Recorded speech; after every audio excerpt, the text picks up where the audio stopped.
السلام علیکم عزیز طلباء.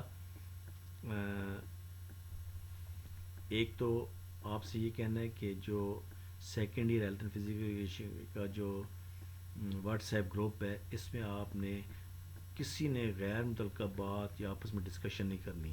یہ صرف اور صرف میں آپ کو لیکچر دیا کروں گا، اور آپ نے اپنی اس کو لیکچر کو اٹینڈ کر کے اپنے رول نمبرز آپ نے مینشن کرنے ہیں، اور یہ حاضری ہے آپ کی. ٹھیک ہے. باقی یہ جو آپ وائس میسیجز کرتے ایک دوسرے کو، یہ آپ اپنے پرسنل نمبرز پہ اپنے فرینڈس کو کیا کریں. ٹھیک ہے جی. یہ صرف اور صرف یہ جو گروپ ہے یہ پڑھنے کے لیے ہے، اور اگر آپ ان باتوں میں پڑ جائیں گے تو پھر آپ پڑھنے سے رہ جائیں گے. تو 400 میٹر کی دوڑ کی جو مختصر شارٹ کوسچنز ہیں وہ میں آپ کو بتا دیتا ہوں. کل میں نے آپ کو بتایا تھا اس کی جیولن تھرو کے اسکیچ اور رن وے اور سیکٹر. آج جو ہے اس کے جو شارٹ کوسچنز ہے کیا کہتے ہیں 400 میٹر دوڑ کے، وہ ہے کہ اس کی خصوصیات کی مختصر وضاحت کریں. تو اس کا جواب یہ ہے کہ 400 میٹر ایتھلیٹک کا سب سے مشکل ترین ایونٹ تصور ہوتا ہے، اور اس میں مین کلر کے نام سے مشہور ہے. یہ جو 400 میٹر کی دوڑ ہے، ٹریک میں ایک چکر ٹریک کا مکمل کرنا ہوتا ہے، اور یہ 400 میٹر پر مشتمل ہوتی ہے، اور مین کلر کے نام سے یہ مشہور ہے. اور سب سے دلچسپ اور سب سے بہترین جو ہے یہ دوڑوں میں شمار ہوتی ہے. 400 میٹر کو مین کلر کے نام مختصر وضاحت کیجیے کہ کیوں اس کو مین کلر کے نام سے کہا جاتا ہے.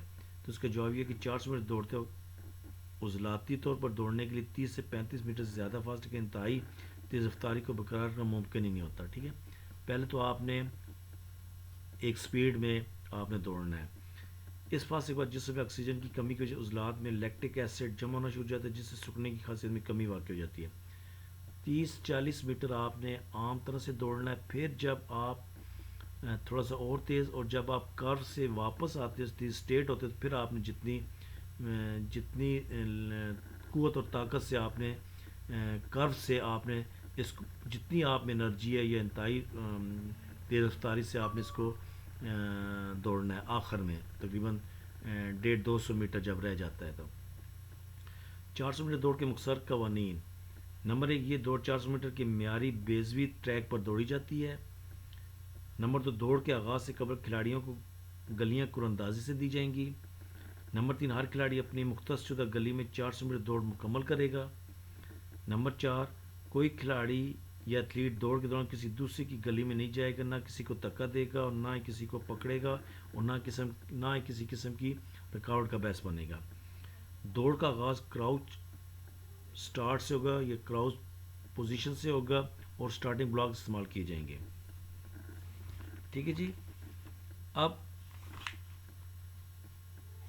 400 میٹر دوڑ میں کہ معیاری ٹریک میں زینے دینے کے قانون کی وضاحت کیجیے.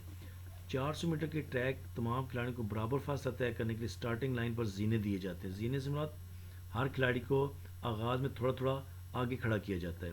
مقابلے کے آغاز سے قبل پہلا کھلاڑی پہلی گلی میں سٹارٹنگ لائن سے سٹارٹ لے گا. اس طرح دوسری گلی کا کھلاڑی پہلی گلی کے کھلاڑی سے 7.04 میٹر آگے کھڑا ہوگا. تیسری گلی کا کھلاڑی دوسری گلی کے کھلاڑی سے 7.67 میٹر آگے کھڑا ہوگا. اس طرح باقی گلیوں کے کھلاڑی بھی پچھلی گلیوں کے کھلاڑیوں سے بالترتیب 7.67 میٹر آگے کھڑے ہوں گے. نیکسٹ ہے کہ فالس سٹارٹ کی مختصر وضاحت کی. فالس، اگر کوئی کھلاڑی آن یور مارک یا سیٹ پوزیشن اپنانے میں تاخیر کرے، یا اس کے کسی عمل سے دوسرے کھلاڑی ڈسٹرب ہوں، یا دوڑ کے آغاز سے قبل دوڑنا شروع کر دے، تو ان تمام افعال کی انجام دہی کو فالس سٹارٹ کا نام دیا جاتا ہے. ہر ایک دوڑ میں ڈسکوالیفیکیشن کے بغیر صرف ایک فالس سٹارٹ لینے کی اجازت ہے. پھر ہے جی کہ 400 میٹر دوڑ کی پوزیشنوں کے تعین کی وضاحت کیجیے. دوڑ کی اختتامی سفید لائن 5 سینٹی میٹر چوڑی ہوگی. پوزیشنوں کا تعین کھلاڑیوں کی دوڑ ختم کرنے کی ترتیب ان کے جسموں کے اس حصے سے جسے تکنیکی زبان میں ٹارسو کہتے ہیں. اختتامی لائن کی عمودی ہاتھ پر پہنچنے سے متعین کی جاتی ہے. ٹارسو تڑ کا وہ حصہ جس میں سر، گلا، بازو، ٹانگیں اور پاؤں شامل نہ ہوں. پھر ایک اور سوال ہے کہ اس کے فاؤلز کون سے ہیں 400 میٹر دوڑ کے. دوسری کھلاڑی کی گلی میں دوڑنا، کھلاڑی کے کھڑے ہو کر سٹارٹ لینا، ٹریک کے اندر یا باہر دوڑنا، دوڑ کے دوران کسی کھلاڑی کو پکڑنا یا تکا دینا یا رکاوٹ ڈالنا. یہ اس کے شارٹ کوسچن ہے 400 میٹر دوڑ کے.